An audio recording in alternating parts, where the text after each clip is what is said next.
What up, what up? Y'all already know this is Punch, Drunk, Boxing, a.k.a. Mr. Moo, Shine himself. Ladies and gentlemen, I see something, I smell something, and to be honest with you, I really don't like what I see, I really don't like what I smell.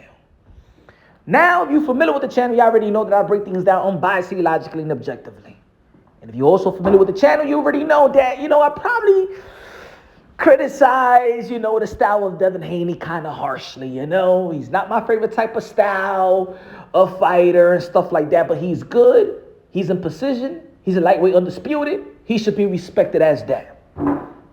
But I also feel that there's a political ambush on Devin the Dream Haney. I believe they're trying to squeeze him out of his position. And I'm saying this because we all saw several days ago in which the WBO gave, ordered Arnold Barboza to fight Jose Ramirez. And also ordered Devin the Dream Haney 24 hours to let the WBO know if he's going to stay in the lightweight division or he's going to be moving up. And if he stays, he will be fighting Arnold Barboza. And Arnold Barboza is the mandatory. He will be fighting Arnold Barboza and giving him a shot. Right? And also they gave Teofimo Lopez the 24 hours to see if he's going to retire or not or vacate the title, right? Cool. But they gave Devin Haney his 24 hours as well, right?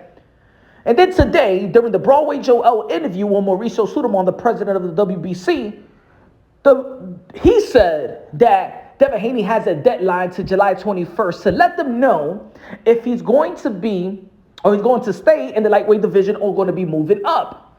Now, look, I'm saying, why are they rushing Devin Haney in the first place anyway? Let's just think about it. Regardless if you like the order, if you're a fan that like the order, that like the deadline, that want things to keep on moving and stuff like that, and see what's gonna be happening next in the lightweight division. But let's be fair here. Why are they rushing Devin the Dream Haney? He just came off a fight 2 months ago versus Vasiliy Lomachenko. Let's also not forget that none of these fighters nowadays are fighting more than 2 times a year. So why are they rushing Devin Haney to give them or have a confirmation telling these belt federations that I'm going to be moving up or I'm going to stay in the respective division that I hold all the belts in? Why are they rushing Devin the Dream Haney? Now, we all know that Mauricio Sudamon also stated that Shakur Stevenson is Devin Haney's mandatory. As we all know that Shakur Stevenson in Newark, New Jersey beat Yoshino. Now, we all know that, but I'm not expecting Devin the Dream Haney and Shakur Stevenson to fight anytime soon within the couple of months. Let's be real. Let's be honest. Like I said, these fighters only fight twice a year. So what's the rush? Why does Devin Haney got to let these guys know if he's going to be moving up or not? Matter of fact, Devin Haney could still be on vacation, still not answering his calls. But why? I don't understand why they're pressuring Devin Haney right now. And who is the one that's pulling the strings? Now, think about it. WBO mandated Jose Ramirez and Arnold Barboza, which they was intact with Top Rank. And we already know in the WBC, they talking about Shakur Stevenson is the mandatory to Devin Haney. Shakur Stevenson is with Top Rank. We all know the affiliation with Top Rank and the WBO. And we already know that the WBO and the WBC has been working hand in hand for several years now. They've been getting along very, very well. They've been having fights like, the interim WBO, the interim WBC champion, Louis Nery, fighting for both of the belts, both of the interim titles on the line. I could see they working hand in hand. They have a great relationship with WBO and the WBC. And since Devin Haney is currently a free agent and not signed to a promotion or to an exclusive promotional deal or a network deal, Devin Haney is all by himself in the island. Yeah, he a free agent. Yeah, he holds the belts and he has some power. But let me tell you like this in the sport of boxing. It's all about the promotional company, the networks, and the belt federations. No fighter, nobody got more power than them. You got to be probably a Canelo Alvarez. And even the Canelo Alvarez, you remember when he was when he had the IBF, they stripped him because they gave him an order to fight or to negotiate with Sergey Lomachenko 11 days notice, right? I know that was a rush. But what is the rush in Devin Haney letting them know that he's going to be moving up? Because the smartest thing for Devin Haney, to be honest, is to negotiate a deal, to have an exclusive promotional deal or a network deal, but he needs to keep the titles. He needs to keep the titles to have this deal because that's power. See, Devin Haney could move up to 140 pounds and fight like a Regis Progress, but that doesn't mean that Devin Haney has to drop the belts. Canelo Alvarez didn't drop the belt when he went to fight Dimitri Bivol, and Triple G really didn't drop the belt when he went up there to fight Canelo. And Jermell Charlo ain't dropping the belt either to fight Canelo Alvarez as well. So I believe that Top Rank is pulling the strings. That Top Rank is making the WBO and the WBC rush Devin Haney for him to make a decision. Now remember, these guys got their fighters in place. Now we all know Barbosa is no longer with Top Rank, but Jose Ramirez is, and I believe he got one more fight left with Top Rank, right? We all know that Top Rank is in position with Shakur Stevenson and Lomachenko in the lightweight division, and is in position with Teofimo Lopez and the rest in the 140-pound division.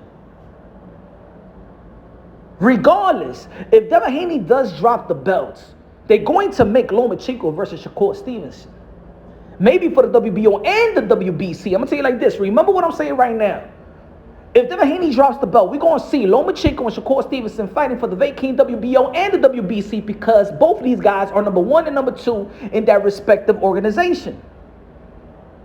And I believe this is the reason why they're having this political ambush on Devin the Dream Haney to make a decision right now. And especially, you know that he really can't make weight, and you already saw his face. He's really heavy. They're trying to rush Devin Haney to make the decision so they can know what they're going to be doing.